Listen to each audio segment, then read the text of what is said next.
summer blockbuster season is coming to an end with Meg 2: The Trench, the sequel to a pretty fun movie that came out 5 years ago, also starring Jason Statham, and here he is returning to a shark versus man sort of flick.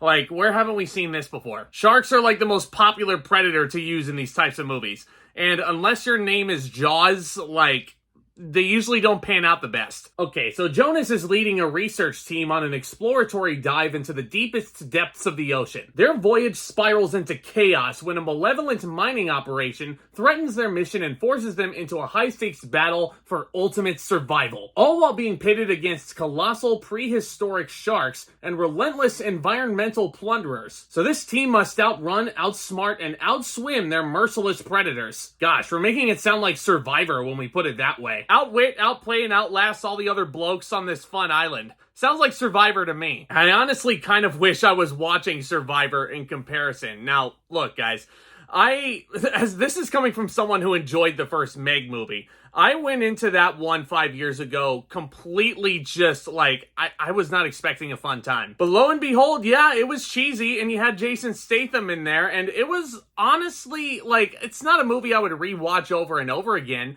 but it's better than I was expecting going in. Meg 2: The Trench is the movie that I was afraid of it being 5 years ago, because this direction is so freaking obnoxious. The cheese doesn't even feel like it's from the 90s where we all look upon the cheesy movies fondly. This feels like it's something that's trying to be cheesy and trying to look back on the nostalgic factor of what made movies like this so fun, but it just freaking fails on so many freaking levels. Now, I will give them credit for a couple of cool spots of cinematography. Like, for example, there is a point of view shot from inside the shark's mouth. That's something you haven't really seen before. But let me put it this way. The trailer advertises this as being fun the whole way through. Hell, they even call the island that they show you in the trailer Fun Island. And then they show the sharks coming in and wreaking havoc. But they kind of bait and switch you, because all that stuff you see in the trailer doesn't show up until about the last 30 minutes. No, what this movie actually is an inner conflict between two competitive, scientific minds of human groups. And all I'm thinking is, for God's sakes, there's a shark in this movie. Why do you need human villains? Say you got a brand new toy when you were about 10 years old, and you've always wanted to play with said toy,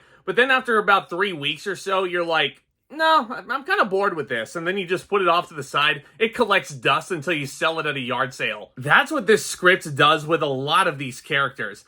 Because, like, once it really feels like one of these characters is starting to gain momentum, boom, here comes the shark, and it just eats them up. Golly, that's just one of the many annoying things this script does. Well, not to mention, you want to talk about cheesy?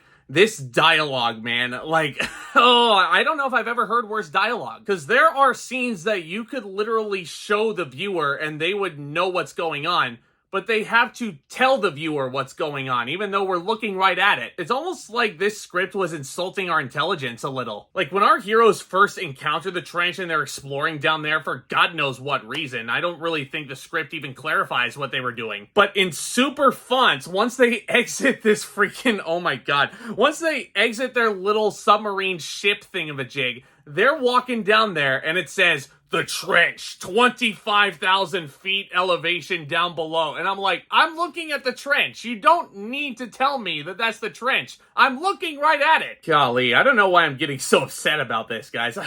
Oh man. I should literally just be phoning the rest of this review in, because that's what Jason Statham was doing here. I don't know if I've ever seen a more phoned-in performance from this guy. And usually he will light up the screen and he will make it fun for the viewer. And he does have a couple of chuckle-worthy lines thrown into the mix, but his talent is not enough to save a dreadful screenplay. Like, this felt to me like Jason Statham was just here to collect a big paycheck. Maybe put a kid of his through college down the line. But another thing this script also does, it opens up with the Meg actually chomping down a T-Rex 65 million years ago. And you also see these smaller little dinosaur dog creatures in the mix that are trying to pick up all the scraps. Well, those dinosaur dogs show up in present day as well, and there's no explanation as to why these things are here. It's like 65 all over again. Why on earth are these dinosaurs in our world in God's year 2023? They're not gonna explain it, of course. And good lord, okay. This is something that really grinded my gears. I watched this movie with my brother, and upon him seeing one of the characters that's introduced without spoiling anything, and the way the camera was zooming in on this person's face, he was like, "Hey, Zack, that's a bad guy. That's actually a bad guy wearing good guy's clothes for right now, but she's gonna do a heel turn." And immediately I agreed with him. And sure enough, that's exactly what they did. God damn, I freaking hate the villain reveal with so much fiery passion in movies. Like, oh my god, just tell me who the villain is. You can do heel turns on TV shows, you can turn people into bad guys if you have more content, but if you only have an hour and a half or 2 hours, this movie was 2 hours, mind you, way too long for this film. But when you only have a limited amount of time to actually tell your story, you can't really explore the good guys turning evil without it feeling rushed. That's why I hate that cliche so much in the film world, at least. And this movie does that and then some, and as soon as the credits started hitting, I was like, what did I really gain out of this? I suppose if you turn your brain off, if you're really good at turning your brain off, and you want to see Jason Statham fight sharks, I mean, you can just go watch the first Meg movie. Like, why does this need to be a sequel? I don't even remember the first Meg really being all that financially successful. So in a sense, guys, TLDR, Meg 2 The Trench is probably one of the worst movies of the year. And it's sad because it's got some entertaining ideas thrown in here. The action sequences, I wish I could have seen them because it looks like the stunt work is really solid. If you have Jason Statham in your movie, of course you're going to have some decent action at least. But it's pretty clear from the get-go that this movie completely jumps the shark, and it's probably one of the stupidest scripts you'll ever see. I'm going to give Meg 2 The Trench a D-.